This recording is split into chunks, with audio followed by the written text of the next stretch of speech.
Everyone, welcome to my channel Puja's ফ্যামিলিতে তোমাদের আরও একবার ওয়েলকাম জানিয়ে আজকে আমি আমার একটা ভিডিও স্টার্ট করছি। এখন ভিডিওটা স্টার্ট করছি প্রায় 6:30, মানে সন্ধ্যে 6:30। আর ভিডিওটা করার একটাই কারণ, যেহেতু আজকে আমার বাবা মা আসছে, তাও আবার হঠাৎ। তো সে কারণে মনে হলো যে আজকে একটা ব্লগ তোমাদের সাথে শেয়ার করি, আমার এই স্পেশাল মোমেন্টটা তোমাদের সাথে শেয়ার করব ভেবে। তো চলো, ওরা বেরিয়ে পড়েছে, আমিও একটু রেডি হয়ে আছি। এই 6:30 থেকে ধরো ওরা আসা অবধি যতক্ষণ থাকবে, রাত অবধি কি হয় না হয়, চলো তোমাদের সাথে আজকে শেয়ার করব, সাথে থাকো।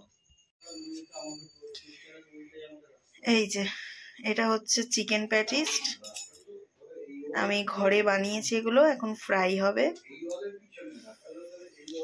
আর এর সাথে এখন কফি হবে। চলো ফ্রাই করার পর দেখাবো কেমন আর কি হচ্ছে। আমি এই প্রথম বানাচ্ছি। দেখতে দেখতে সবাই চলেও এসেছে। আর এই আশাটা না হঠাৎ করে, মানে কোনো প্ল্যানিং ছিল না, ওদেরও কোনো প্ল্যানিং ছিল না, হট করেই ফোন করে বললো আমরা আসছি। আর এদিকে দেখো, ওর মা কীর্তনে গেছিলো, সেখান থেকে একটু প্রসাদ নিয়ে এসেছে, এটা সবাই মিলে খাবো। আর এদিকে তেল গরম বসিয়ে দিয়েছি, কারণ প্যাটিসগুলো ভাজা হবে।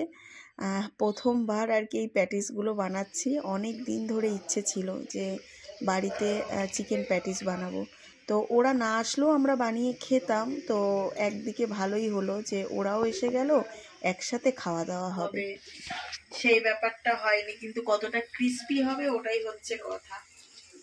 অনেক শখ করে ফার্স্ট টাইম এই প্যাটিসগুলো বানিয়েছি, কিন্তু মানে আমি ইউটিউব দেখেই করেছি অ্যাকচুয়াল।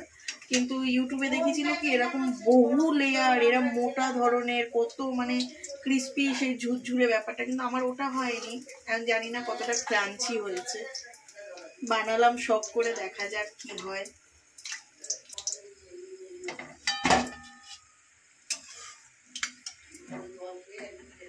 কমপ্লিট কফি সাথে প্যাটিস, এই যে এখনো হচ্ছে, এখনই তুলে দেবো এটা।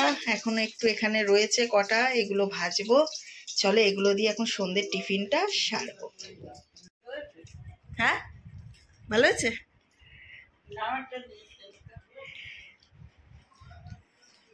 কেমন হয়েছে বলো? ময়দা ময়দা ভালো ভালো ভালো ভালো ভালো ভালো হচ্ছে। ময়দা ভাজা মানে ইয়ার কি না, ভালো লাগছে না খেতে। সত্যি কথা বাবাই বলবে। হ্যাঁ, একমাত্র অনেস্ট বলবে আমার বাপ। ভালো লাগলেও বলবে, না লাগলেও বলবে।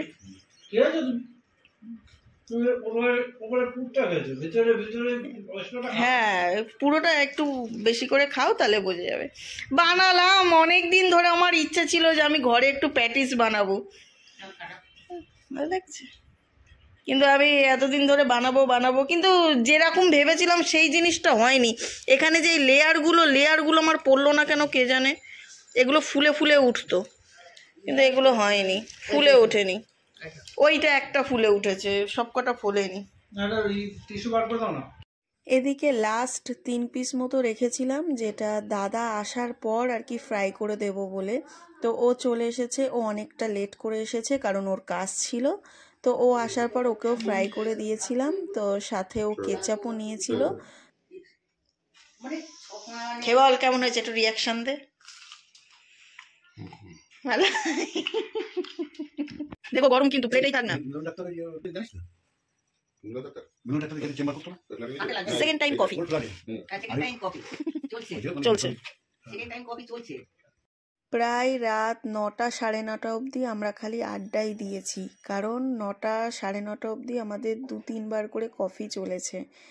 কারণ এত পরিমাণে গল্পে ডুবে গেছিলাম, তো লেট হয়ে গেছে। তো যে কারণে খুব তাড়াহুড়ো করে ওরা ডিনারটা কমপ্লিট করলো। ডিনারে সেরম কিছু ছিল না, সিম্পল রুটি তড়কা, রুমালি রুটি তড়কা। তো খাওয়া দাওয়ার পর এই যে সব বেরিয়ে যাচ্ছে। বেশ সন্ধেটা ভালোই কাটলো, সবাই একসাথে গল্পগুজব আড্ডা দিয়ে ভালোই কাটলো সন্ধেটা। চলো, ভালোই লাগলো, সবার সাথে বেশ ভালো টাইম স্পেন্ড করলাম। ভিডিওটা কেমন লাগলো অবশ্য জানিও। প্যাটিসগুলো মানে যেরকম প্রপার প্যাটিসের মতন শেপটা আসেনি, বাট খেতে তো ভালোই হয়েছে। অতগুলো প্যাটিস, আমি তো ভাবছিলাম মনে হয় থেকে যাবে, কিন্তু না, সবাই খেয়ে ফিনিশ করে দিয়েছে। চলো আজকের মতন ভিডিওটা এখানে স্টপ করছি, দেখা হচ্ছে নেক্সট ডে নেক্সট একটা ভিডিওর সাথে। টাটা করে দাও, বাই বাই। চলো টাটা।